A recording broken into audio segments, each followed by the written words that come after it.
sua Bíblia na primeira carta do apóstolo Pedro, capítulo 3.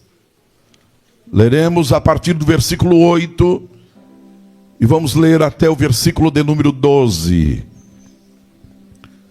Glória a Deus. Estamos numa noite muito fria e a previsão é que esta semana teremos dias com muito frio, mas o coração aquecido com a graça de Deus.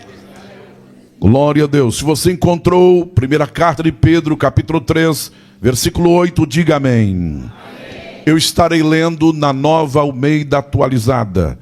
Diz o texto: finalmente, tenham todos o mesmo modo de pensar. Sejam compassivos, fraternalmente amigos, misericordiosos, humildes. Não paguem mal com mal, nem ofensa com ofensa. Pelo contrário, respondam com palavras de bênção, pois para isto mesmo vocês foram chamados, a fim de receberem bênção por herança. Pois aquele que quer amar a vida e ter dias felizes, refreie a língua do mal e evite que os lábios falem palavras enganosas. Afaste-se do mal e pratique o bem.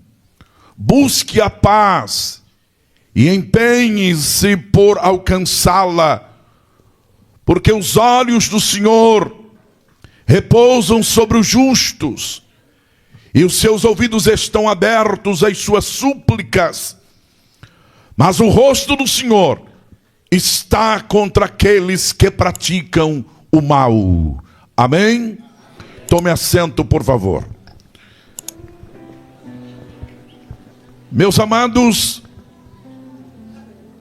esta carta escrita por Pedro, este líder da igreja primitiva. Pedro foi uma liderança muito importante na igreja primitiva. Ele andou com Jesus, ele caminhou com Jesus. Digo aos irmãos que a liderança de Pedro é tão significativa e forte na igreja primitiva, quando Paulo precisou de algumas orientações, ele foi para Jerusalém e ficou 15 dias com Pedro. Ficou 15 dias com Pedro porque Pedro tinha argumento.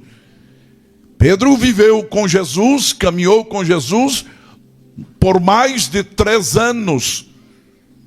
Então Paulo buscava uma referência e ele passou em Jerusalém com Pedro 15 dias. Então a liderança de Pedro era uma liderança muito forte na igreja primitiva. Ele escreveu esta carta, que é uma carta muito profunda, ela é muito rica. Nós, quando nos debruçamos, ficamos aqui no texto sagrado horas para tirarmos lições preciosas para a nossa vida. Pedro escreveu esta carta para os irmãos que estavam dispersos. A perseguição, ela era muito forte, era intensa. Os crentes eram maltratados, perseguidos, humilhados, desprezados, porque no primeiro século, aceitar a Cristo como Salvador e Senhor era abrir mão de muitos privilégios e muitos confortos. Eu ouvi uma frase esta semana, ontem mesmo, que quando nós éramos crentes, quando nós éramos chamados crentes, toda palavra que saía dos lábios do pastor era como um ensino apostólico. Ou seja, nós recebíamos e dizíamos: o pastor falou. Agora nós nos tornamos evangélicos. Nós não somos mais... São linguagens que vão mudando e a gente sabe disto. Nós éramos chamados de crentes, protestantes. Agora vão dando uma roupagem nova para as nossas vidas, não é? Eram cantores evangélicos, agora são cantores gospel, shows gospel, bailes gospel, baladas gospel. E parece que hoje é um status ser crente. Não. Status ser evangélico. É status ser evangélico. Está na moda ser evangélico. Um artista, um cantor aí fora, quando ele está em baixa, ele vem para uma igreja e diz: agora eu estou cantando gospel. E as nossas igrejas, muitas das nossas igrejas, pegam estes, porque tem um nome na mídia, traz para o púlpito para promovê-los. E eles, quando crescem novamente, eles abandonam a fé e vão para o mundo de novo. Mas no primeiro século, quando se convertiam, eram crentes, protestantes. Eram desafiados a viver à semelhança de Cristo. Por isso, eles foram chamados de cristãos, porque eram semelhantes a Jesus. E no primeiro século, aceitar a Cristo não era ter os privilégios que nós temos hoje, era abrir mão de privilégios. Aceitou Jesus, tem um emprego, perde o emprego. No primeiro século era assim. Aceitou Jesus, a família rejeitava, expulsava: você não pertence mais à nossa família. Aceitou Jesus, tinha um cavalo bonito com a carruagem, perdia o cavalo e a carruagem. Aceitava Jesus, perdia a casa. E é isto que Paulo, o escritor aos Hebreus, fala-nos, que os crentes, eles eram espoliados. Mas com alegria e satisfação, eles perdiam os seus bens, porque eles tinham convicção que tinham um tesouro melhor e permanente na eternidade. Então, quando Pedro escreve essa carta, ele escreve para esses irmãos que estão sofrendo, para esses irmãos que estão dispersos, que estão fugindo, estão longe das famílias, longe dos lares, perderam o emprego, perderam o aconchego do lar, porque abraçaram Jesus. E abraçaram Jesus não somente como Salvador, mas como Senhor. Salvador e Senhor das suas vidas. E Pedro então escreve para motivá-los, para trazer a eles uma mensagem de estímulo, de fé, de esperança. E esta carta se desenvolve. E nós já vimos vários temas. A partir do capítulo 2, o versículo 11, ele fala sobre esta submissão que o crente tem. Submissão a Deus, submissão a Cristo, submissão ao Senhor, submissão ao patrão, enfim, submissão às autoridades constituídas. E aí entra no capítulo 3, falando da submissão que a mulher tem ao esposo e do amor que o esposo deva ter com a sua esposa. E a partir do versículo 8, ele fala sobre o amor fraternal e ele faz um resumo da vida cristã. Por isso, ele inicia o versículo 8 dizendo: finalmente. Finalmente. E ele faz então um resumo da vida cristã. E ele apresenta nos versículos 8 e 9 algo importante, que ele fala sobre esse amor fraternal. E ele diz que o escritor sagrado, que nós temos que amar aos amigos e inimigos. Ele desenvolve este tema: amar aos amigos e inimigos. Amar os amigos não é tão difícil. Não digo que é fácil, também não, mas não é tão difícil. Mas amar inimigos, aí é só com a graça de Deus e com a ajuda do Espírito Santo. Porque a gente quer que os inimigos morram. Mas o texto nos ensina que nós temos que amar os nossos inimigos. E ele desenvolve que todo cristão deva ser virtuoso. E ele fala sobre 5 virtudes do cristão, que nós já vimos. Todo cristão tenha igual ânimo. Todo cristão, todo crente, seja compassivo, seja compadecido. Todo cristão seja fraternalmente amigos. Todo cristão seja misericordioso. Todo cristão seja humilde. É isto que Pedro vai desenvolvendo esta carta. E essas virtudes só são possíveis com a ajuda do Espírito Santo.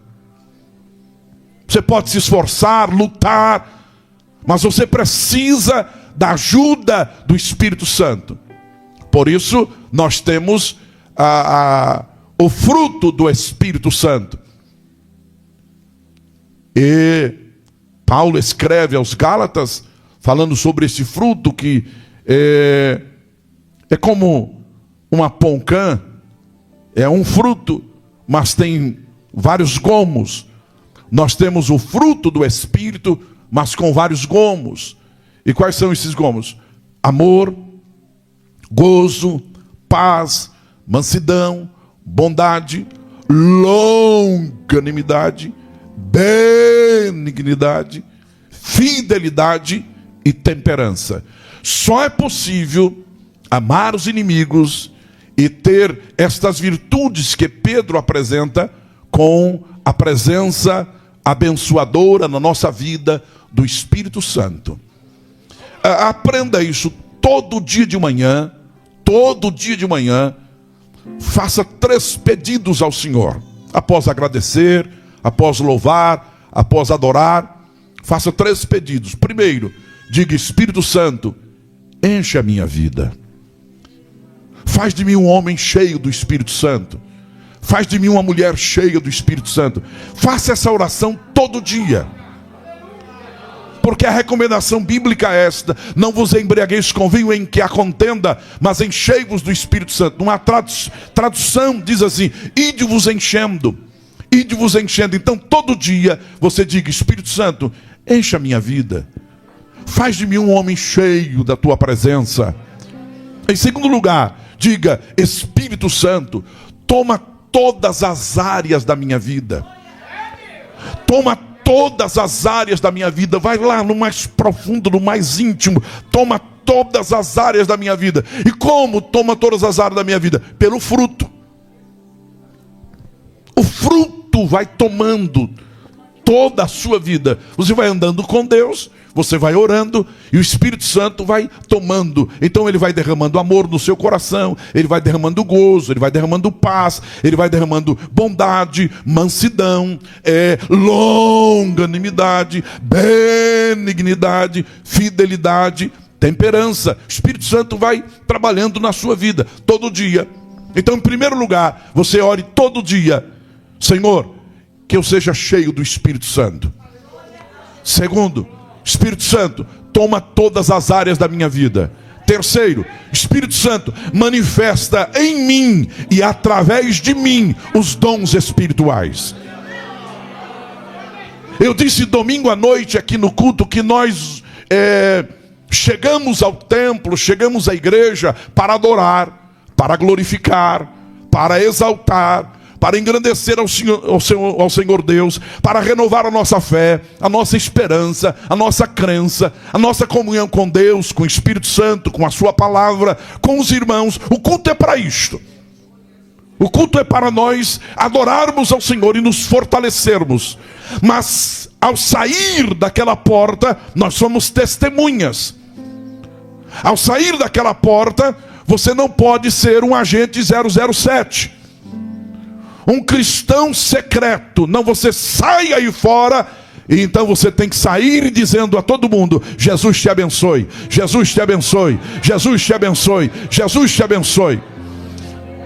Porque você, como crente, vai sair e manifestar os dons espirituais. Os dons espirituais não é para espetáculo. Os dons espirituais não é para dizer a sua espiritualidade e a sua crença. Aliás, não se conhece crente pelos dons espirituais. Fulano profetiza, pensa numa espiritualidade.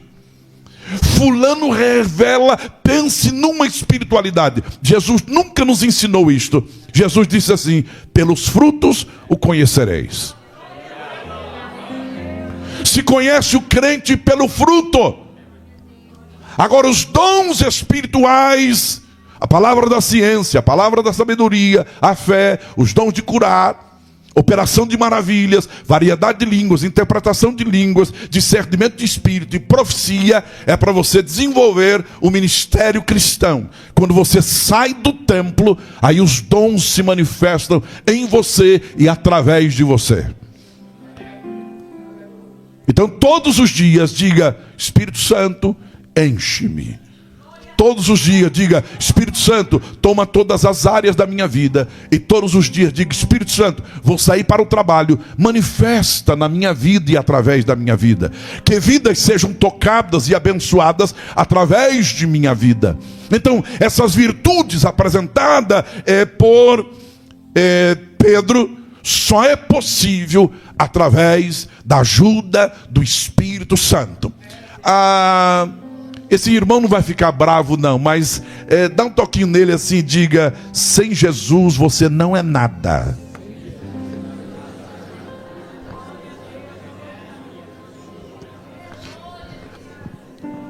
Mas foi ele mesmo quem disse: sem mim nada podeis fazer. Nada, absolutamente nada. No reino de Deus só é possível desenvolver essa vida cristã com a presença de Jesus em nós. Mas Pedro disse também que todo cristão foi chamado para abençoar. Diga comigo: eu fui chamado para ser bênção. Diga: eu fui chamado para ser bênção. Você precisa ser bênção na sua casa. Você precisa ser bênção lá na sua família. Você precisa ser bênção no seu trabalho. Você precisa ser bênção lá na sua escola. Onde você mora, habita, está, vive, caminha, fala, conversa, você precisa ser bênçãos. Nós fomos chamados para sermos bênçãos. Aleluia. Nós fomos chamados para sermos bênçãos. Onde nós somos plantados, nós crescemos e vamos abençoando quem está à nossa volta. Fomos chamados para amar e abençoar. Todo cristão receberá a salvação eterna como herança. Aleluia. Herança nós recebemos a salvação, e esta salvação é eterna. Nós somos crentes, não é para ficar rico. Nós somos crentes, não é para ganhar dinheiro. Nós somos crentes, não é para ter casa com 500 metros quadrados com sauna e piscina. Nós somos crentes, não é para ter um carro 0 quilômetro, não. Se chegar é bênção. Se tiver uma casa com 500 metros com sauna e piscina, convido o pastor para ir lá na sauna, não é? Mas isso é maravilhoso. Mas nós não somos crentes para isso. Nós somos crentes para a eternidade, para o céu. E nós vamos desfrutar da eternidade com Deus. Amém? E aí, a partir do versículo 10, Pedro diz: amem a vida. Diga, eu preciso amar a vida. Diga, eu preciso amar a vida. Veja o texto, versículo 10. Pois aquele que quer amar a vida e ter dias felizes, refreie a língua do mal e evite que os lábios falem palavras enganosas. Afaste-se do mal e pratique o bem, busque a paz e empenhe-se por alcançá-la. Pedro, meus irmãos, ele cita o Salmo 34, versos 12. Se você quiser acompanhar comigo, por favor. Salmo 34 é o que Pedro está citando. Os escritores sagrados, eles citavam texto do Antigo Testamento para corroborar com as suas palavras, com aquilo que queria ministrar. Salmo 34, versos 12 e 13, diz o texto, até o 15: quem de vocês ama a vida e quer longevidade para ver o bem, refreie a língua do mal e os lábios de falarem palavras enganosas. Afasta-te do mal e pratique o bem. Procura a paz e empenhe-se por alcançá-la. Os olhos do Senhor repousam sobre o justo e os seus ouvidos estão abertos ao seu clamor. Percebam, os irmãos, que são as mesmas palavras que Pedro escreveu. Então, Salmo 34 veio à mente de Pedro quando ele está escrevendo esta carta. Eu creio numa inspiração divina, e ele então registra e coloca as mesmas palavras do salmista. Aquele que quer amar a vida e ter dias felizes, refreie a língua, evite que os lábios falem palavras enganosas. Afaste do mal, pratique o bem, busque a paz e empenhe-se por alcançá-la. Então Pedro usa o mesmo texto. O que ele está querendo falar com os irmãos é que o sofrimento, as angústias da vida e as batalhas da vida não devem levar o cristão a desistir da vida. O cristão não pode desistir da vida, porque a vida é um dom de Deus. O cristão tem que tomar a decisão de amar a vida e ver que há felicidade em cada dia que Deus dá. Há dias, e Paulo falou sobre isto, há dias maus, há dias difíceis, mas nós temos o dom da vida. Mesmo nos dias maus, mesmo nos dias ruins, mesmo nos dias tenebrosos, nós temos a convicção de que o Senhor está conosco. E precisamos amar a vida. O cristão não pode viver moribundo. O cristão não pode viver cabisbaixo. O cristão não pode viver frustrado. O cristão não pode viver reclamando da vida. Oh vida, vida, oh vida. O cristão não pode viver assim, reclamando de tudo, se queixando de tudo. Se queixa do travesseiro, se queixa do colchão, se queixa da cama, queixa do chuveiro, queixa do quarto, queixa da casa, queixa do emprego, só que se queixando. E não percebe que está vivo. Você está vivo. E a vida é um dom de Deus. Então agradeça ao Senhor pela vida. Louve ao Senhor pela vida. Você pode levantar a sua cabeça aí, levanta a cabeça aí. Levanta a cabeça. Faça assim, ó. Tô vivo. Tô vivo. É o Senhor quem te deu a vida. É o Senhor quem te deu este dom e ele é precioso. Então valorize, desfrute da vida, porque os dias maus passam, as noites tenebrosas passam, as dificuldades passam, toda a tempestade passa, o sol sempre volta a brilhar para o crente. Por isso o salmista, no Salmo 34, que Pedro cita, no verso 1, ele diz: bendirei ao Senhor em todo o tempo. O seu louvor estará sempre nos meus lábios. Quer viver bem? Bendiga ao Senhor em todo o tempo. Louve ao Senhor em todo o tempo. O texto diz: bendirei ao Senhor em todo o tempo, em tempos bons, em tempos difíceis, em tempos ruins, em tempos chuvosos, em tempos tenebrosos, quando o sol está brilhando, quando o sol está escondido.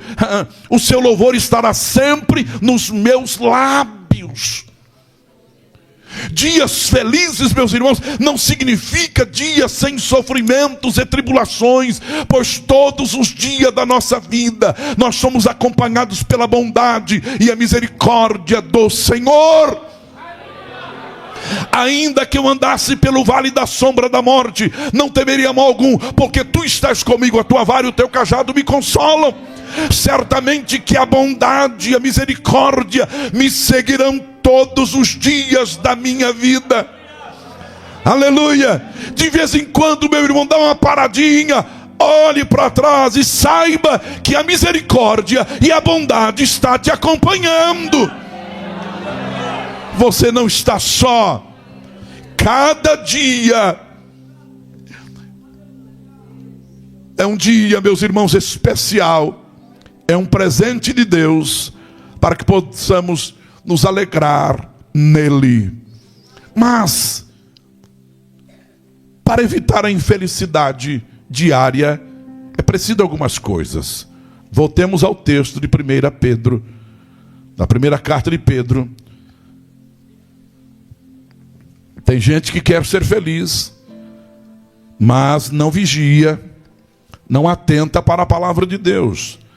Então ouça o que diz: aquele que quer amar a vida e ter dias felizes. Quantos quer ter dias felizes? Digam amém. Então, o que Pedro diz? Se você quer ter dias felizes, primeiro, coloque um freio na sua língua.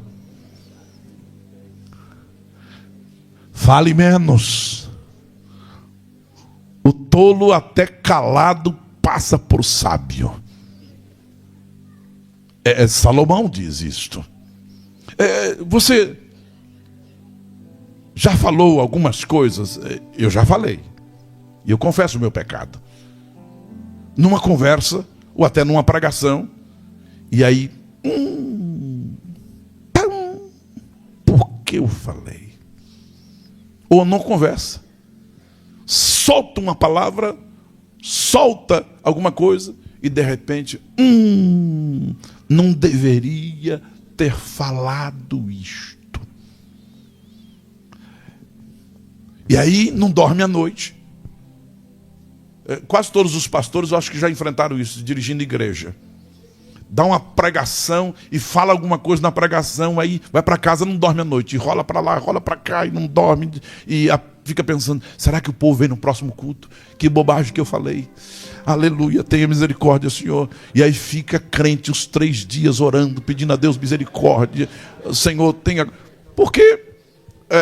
Ou você nunca falou isso? Se você nunca falou, eu vou pedir para Jesus te arrebatar já.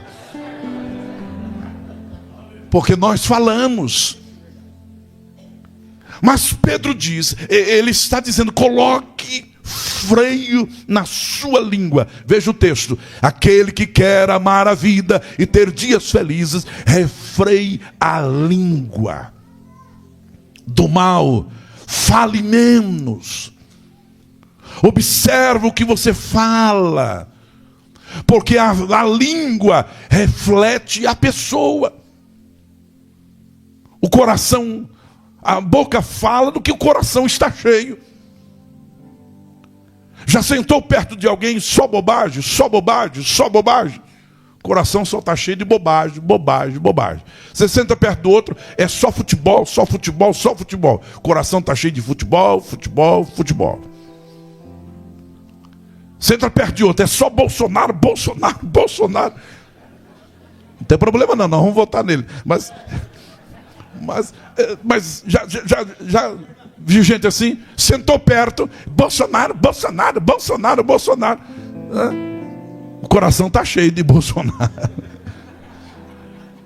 Agora, há outros, você senta perto, vai conversar, é Jesus, é Jesus, é Jesus. Ele está cheio daquilo.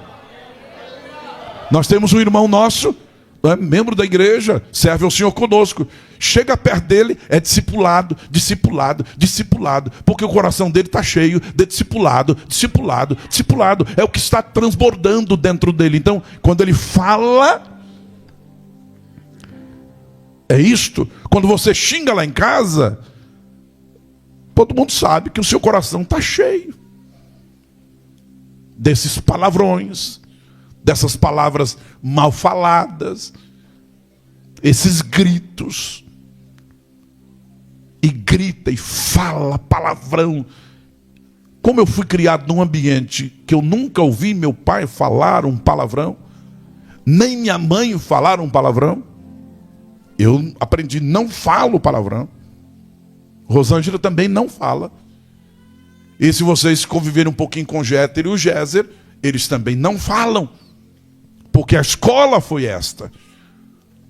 Mas o coração cheio de palavras torpes, essa palavra, Paulo fala sobre isto, não pronunciem palavras torpes, palavras sujas, palavras podres, palavras imundas. Você não pode, na sua casa, ficar falando palavras podres. Você não pode expressar para o seu esposo, para a sua esposa, para os seus filhos, palavras estragadas. E por isso o texto diz: refreie, fale menos. Tiago, no capítulo 1, versículo de número 26, Tiago, ele falou bastante sobre esse tema. Veja, capítulo 1, se alguém supõe ser religioso, mas não refreia a sua língua, está enganando a si mesmo. A sua religião é vã. Tiago capítulo 3, verso 2. Porque todos tropeçamos em muitas coisas. Se alguém não tropeça no falar, é um indivíduo perfeito, capaz de refrear também todo o corpo. Ora, se colocamos um freio na boca dos cavalos para que nos obedeçam, também lhes dirigimos o corpo inteiro. Aí ele vai descrevendo que nós temos que ter muito cuidado. Aí no versículo 6, ora, a língua é um fogo, é um mundo de maldade. A língua está situada entre os membros do nosso corpo e contamina o corpo inteiro. E não só põe em chamas toda a carreira da existência humana, como também ela mesma é posta em chamas pelo inferno. A língua é terrível. Versículo 9. Com ela bendizemos o Senhor e Pai, também com ela amaldiçamos as pessoas criadas à semelhança de Deus. De uma só boca procede bênção e maldição. Meus irmãos, isso não deveria ser assim. O escritor sagrado, ele diz isto.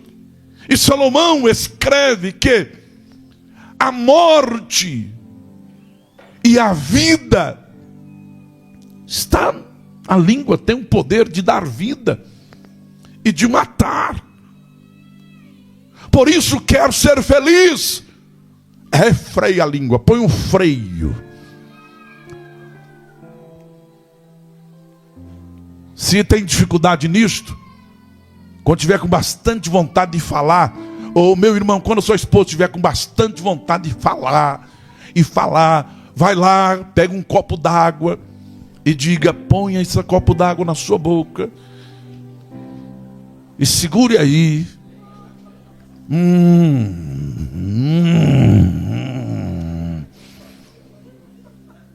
E diga: foi o pastor que determinou. Pode falar. Salvando o seu casamento, irmão, pode jogar a culpa no pastor, não tem problema não. Porque na hora da raiva, você fala. Na hora da raiva, você solta. E a palavra lançada é como flecha, não volta mais. E aí fere, machuca e causa problemas seríssimos. Então refreie a língua. Diga: eu preciso. Todos nós, então vamos dizer, diga: eu preciso pôr um breque na minha boca. É sério isto, meus irmãos. Nós precisamos refrear a nossa língua para termos dias felizes. Tudo está bem, tudo está maravilhoso. De repente, alguém pisou no seu calo e você solta uma frase. Acaba o dia. E aí você perde o apetite, você perde o sono, você fica inquieto, e aí o seu dia é mau, o seu dia é horrível. Então, controle a sua língua. É o texto quem diz: controle a sua língua. Evite, veja bem, refreie a língua. Segundo lugar, para você ter dias felizes, aparta-se do mal. Aparta-se do mal. O mal está bem presente. O mal está bem próximo de nós. Evita o mal. Afasta-se do mal. São diversas as situações que nós podemos nos embaraçar. E hoje, especialmente, quando nós temos o mundo na palma da mão.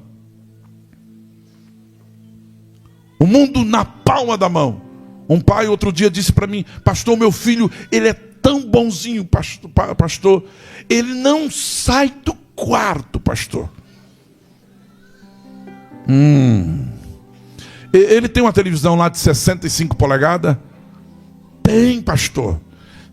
Ele tem lá 200 canais? Tem, pastor. Ele tem lá um computador? Tem, pastor. A internet está lá também? Sim, pastor. Então ele passa o dia todo lá. Que menino bom. E ele sai, e aí ele vai para a geladeira, não é? Ah, pastor, ele gosta de uma Coca-Cola. Ele gosta de uns biscoitos. O dia todo, celular, computador, internet, Netflix. O dia todo. O dia todo. E aí geladeira, biscoito.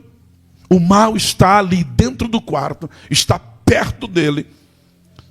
Mas não somente os meninos e as meninas, nós também temos o mal toda hora junto de nós. O celular toda hora está junto de nós. O mundo está aqui na palma da mão. Mas a orientação é: aparta-te do mal. Cuidado. Isto aqui é bênção. Agora mesmo aqui o culto está sendo transmitido. São dezenas de pessoas nos acompanhando agora pelo YouTube e o Facebook. A mensagem está indo longe. O mundo pode nos assistir agora. Agora. Isto é bênção. Mas terminou o culto, desliga.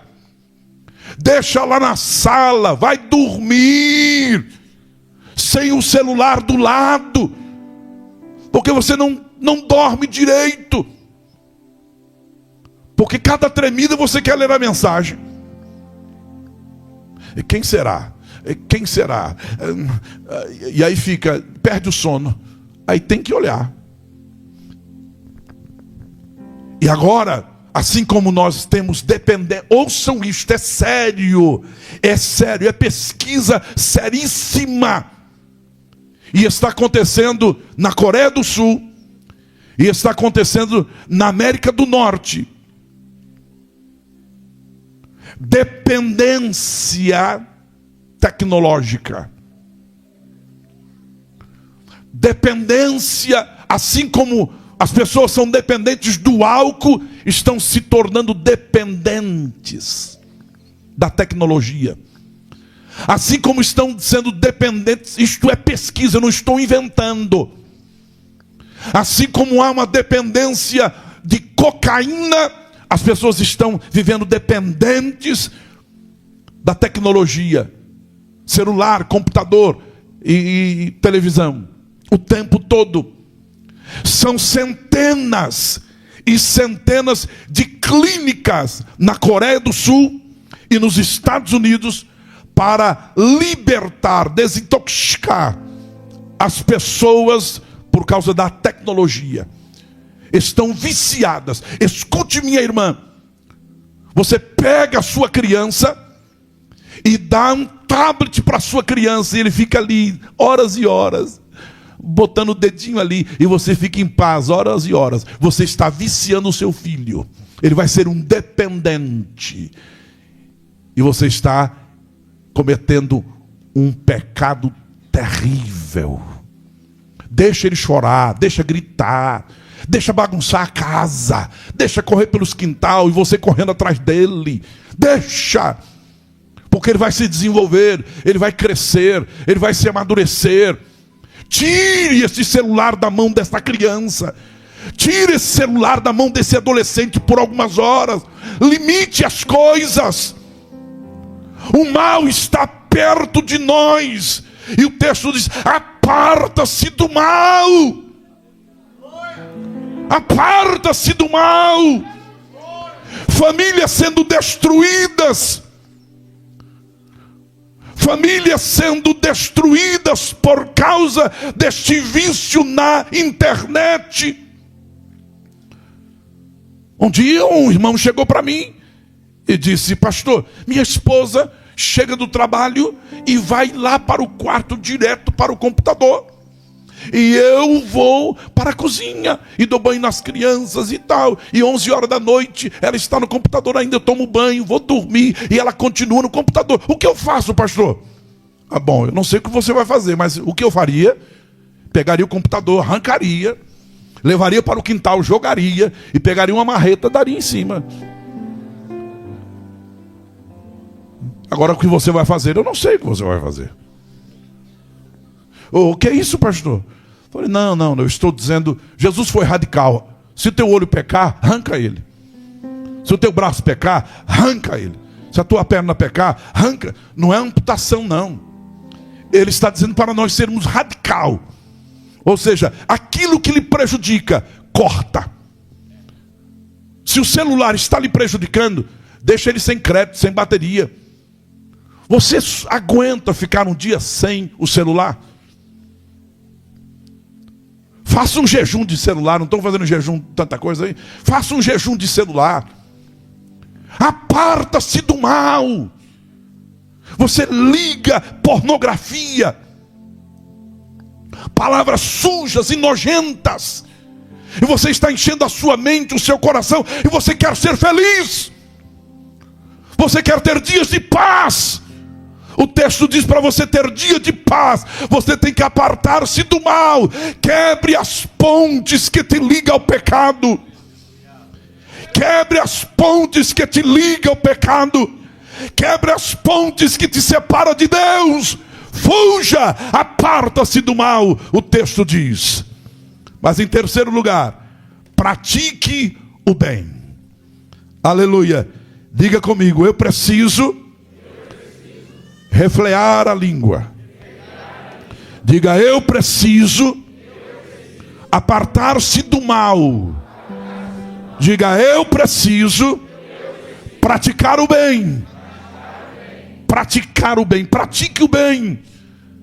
E em quarto lugar, perseguir a paz. Eu preciso perseguir a paz. É isso que nós aprendemos nas Sagradas Escrituras, que nós temos que, o texto sagrado diz: segui a paz com todos e a santificação, sem a qual ninguém verá o Senhor. Buscar a paz, seguir a paz, procurar a paz, é todo o tempo se proteger, se guardar, se policiar, para não entrar em confusão e nem fazer com que haja confusão na sua vida, na sua família. Vamos lá, meus irmãos, versículo 12. Vamos para o versículo 12. Então ouça: aquele que quer amar a vida, o versículo 10, e ter dias felizes, refreia a língua do mal, evite que os seus lábios falem palavras enganosas, afasta-se do mal, pratica o bem, busca a paz e empenha-se por alcançá-la. Faça tudo para viver em paz. E aí, meus irmãos, nós temos que nos lembrar de 3 coisas preciosíssimas nesta vida que Deus nos deu. Ouça o versículo de número 12. Porque os olhos do Senhor repousam sobre os justos. Os seus ouvidos estão abertos às nossas súplicas. Mas o rosto do Senhor está contra aqueles que praticam o mal. Preste atenção. Então, na jornada da vida, nós temos tribulações, nós temos angústias, temos perseguições. Então, o que Pedro está dizendo: você tem a vida, que é um dom de Deus. Então, para você viver feliz nesta vida que Deus te deu, refreia a sua língua, afasta-se do mal, pratica o bem, busca a paz. E lembre-se de 3 coisas importantíssimas. Versículo 12. Deus vê nossas tribulações. Veja o versículo de número 12, a primeira parte. Porque os olhos do Senhor repousam sobre os justos. Deus vê as nossas tribulações. Deus sabe, ouça isto, Deus sabe a angústia da sua alma, Deus sabe a sua luta intensa, Deus sabe o seu esforço tremendo para servi-lo. Deus sabe quantas angústias a sua alma passa para você observar o Evangelho. Eu estou dizendo para você renunciar celular, renunciar à tecnologia, alguns dias, controlar isto, mas é fácil. Neste mundo moderno, século 21, não. Para você abrir mão dessas coisas, você vai ter tribulações na alma, você vai ter angústia, você vai ter batalhas intensas. Ficar sem atender o celular e sem olhar o zap o dia todo é luta. Mas você diz: eu vou servir a Deus. Hoje eu vou jejuar. E o meu jejum é de celular, o meu jejum é de arroz e feijão, o meu jejum é de suco, o meu jejum é de televisão, o meu jejum é de computador, o meu jejum é pleno.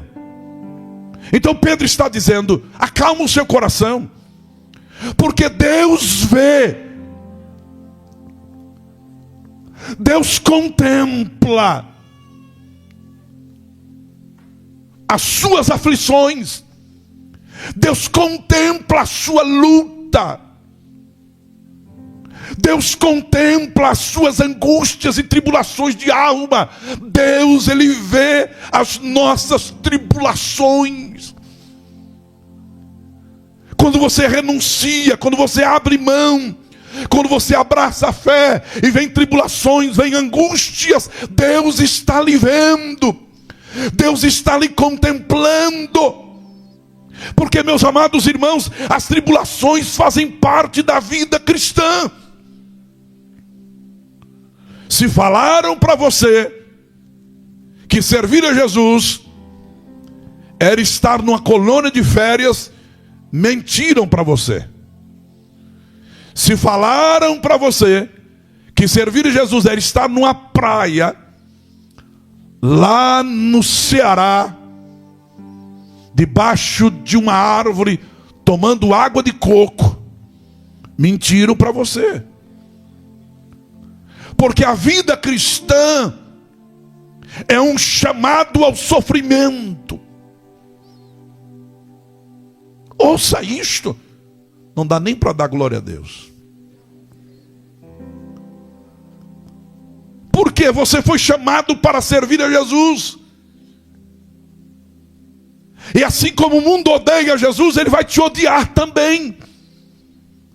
E à medida que você quer viver, ouça por favor, à medida que você quer viver uma vida piedosa, uma vida santa, viver uma vida piedosa, viver uma vida santa, de renúncia do pecado, você tem dores na alma, você tem tribulações e angústias. Leia as biografias dos grandes homens de Deus, dos homens mais santos da história. Eles tinham lutas e angústias na alma. Leia a biografia de Paulo. O bem que eu quero fazer eu não faço, há um mal que está em mim, porque é uma luta. Eu quero ser crente. As pessoas me ligam: pastor, sabe que tudo bem? Eu digo: querendo melhorar. Mas pastor, querendo melhorar? Sim, eu quero ser mais crente. Mas se o senhor quer ser mais crente, e eu então? Ser mais crente.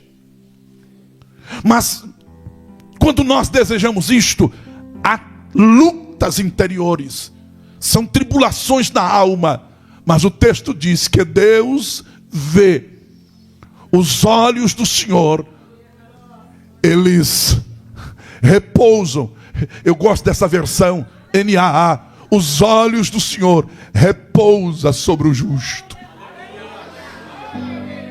Está doendo, tem angústias, tem tribulações, mas saiba que os olhos do Senhor estão repousando sobre a sua vida. O salmista cantou dizendo, palavras do Senhor: os meus olhos procurarão os fiéis da terra. Então há lutas, há angústias e há tribulações, porque esse é o nosso chamado. Romanos capítulo 5, por favor. Romanos capítulo 5, a partir do versículo 1. Romanos capítulo 5. Veja o texto sagrado. Justificados, pois, mediante a fé, temos paz com Deus, por meio de nosso Senhor Jesus Cristo, pelo qual obtivemos também acesso pela fé a esta graça, na qual estamos firmes. Então nós entramos nesta graça e estamos firmes, e nos gloriamos na esperança da glória de Deus. Amém? Nós entramos pela fé nesta graça e nos gloriamos na esperança da glória de Deus. Agora ouça o versículo 3, que me fundamenta a dizer que as tribulações fazem parte da vida cristã.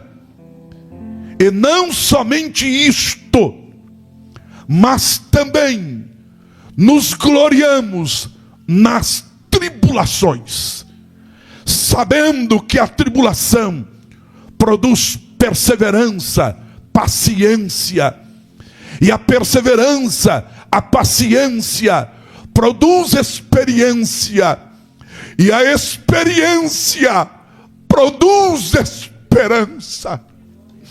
Louvado seja o nome do Senhor. Nós entramos pela fé nesta graça, somos salvos, perdoados, transformados, e o Senhor nos chama a viver todo dia esta fé, e nos gloriamos nisto, nos gloriamos na esperança da glória, na eternidade, na graça do Senhor. Mas o texto diz que nesta caminhada nós entramos em tribulações, e a palavra diz, e não somente isso, mas também nos gloriamos nas tribulações, lutas. Ouça, meu irmão, se você tem muito dinheiro no bolso, você tem lutas. E se você não tem dinheiro no bolso, você tem lutas. Se você tem saúde, você tem lutas. Quando você está doente, você tem lutas. Quando você está empregado, você tem lutas. Está desempregado, também tem lutas. Porque nós temos lutas que diz respeito à nossa vida cristã. Não é a questão de ter dinheiro ou não ter dinheiro, ou as circunstâncias que nos cercam, ou o momento que nós vivemos. Nós somos crentes. E por servirmos a Jesus, nós temos tribulações na alma. Só que essas tribulações produzem dentro de nós, aleluia, perseverança, experiência, esperança, aleluia. E a esperança não traz confusão. Louvado seja o nome do Senhor. Aleluia. Deus vê nossas tribulações. Então diga comigo: Deus vê as minhas tribulações. Então dê um sorriso e olhe para as pessoas que estão no seu lado e diga: Deus vê as suas tribulações. Deus vê. Deus vê. Mas não só vê, Deus ouve as nossas orações. Aleluia! Porque os olhos do Senhor repousam sobre os justos. Amém? Mas não só isto, os seus ouvidos estão abertos às suas súplicas. Deus te ouve. Aleluia! Aleluia! Então ouça, meu irmão, por favor, e digo com amor no coração, digo com respeito e com sentimento, quando vier a tribulação, porque ela vem para grandes e pequenos, ricos e pobres, negros e brancos, vermelhos e amarelos. Tribulações vêm para todos, angústias de alma vêm para todos. E quando essas lutas surgirem, não murmure, não questione, não reclame. Não. Se você puder, você ora. Senão você fica caladinho. E fica só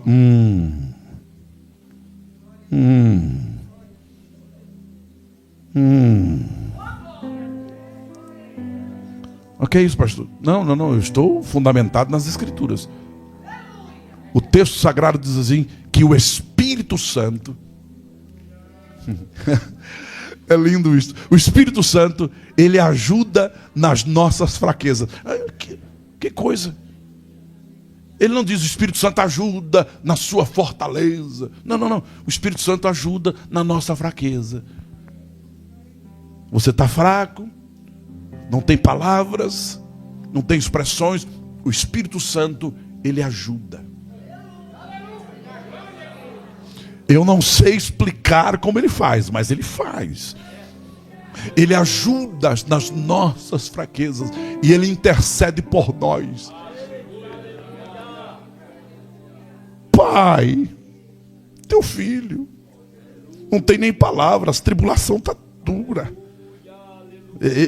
Eu estou aqui usando as minhas palavras, porque não é? Como é que a Trindade conversa? É muito santa, é muito lindo, é extraordinário. Mas o Espírito Santo, ele intercede. O texto diz, irmãos, o crente tem dois intercessores. Ele tem Jesus e tem o Espírito Santo. O Espírito Santo também é nosso intercessor. Ele intercede por nós com gemidos. Então saiba nesta noite, por favor, que Deus ouve as suas orações. Deus ouve o seu clamor, o seu gemido. Deus ouve. Ele sabe ouvir o grito da alma. Pode não ter palavras. O Espírito Santo conhece o grito da alma. Quando a sua alma grita, Ele sabe traduzir isto para o trono de Deus, levando as suas palavras que você não expressou, simplesmente gritou. Sem sair palavras, mas a sua alma está: socorre-me, socorre-me, socorre. O Espírito Santo intercede e o socorro vem e te dá vitória. Aleluia, louvado seja o nome do Senhor. Aleluia. Então ouça, os olhos do Senhor estão sobre a sua vida. Os ouvidos do Senhor estão abertos às suas súplicas. Agora, se você tem inimigos ferozes te perseguindo, se há acusadores tremendos levantando contra você, e as tribulações são causadas por perseguições, você é crente, você é justo, você teme ao Senhor, você cumpre os seus compromissos, mas há perseguições, perseguições, perseguições, perseguições. Descanse a sua alma. Primeiro, porque Deus, Ele está vendo a sua tribulação. Segundo, Deus, Ele está ouvindo a sua oração. E este Deus vai pelejar a sua causa. Olha o que diz o texto. Mas o rosto do Senhor está contra aqueles que praticam mal. Não ponha a sua mão. Não queira se defender. Não vá tirar satisfação com ninguém. Deixa Deus pelejar por você. Deixa Deus pelejar a sua batalha, a sua causa.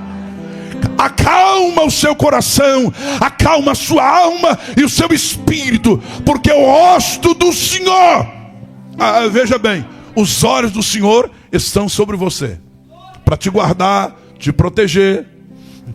Os ouvidos do Senhor estão atentos para ouvir a sua oração, mas o rosto do Senhor está contra aquele que está praticando mal contra a sua vida.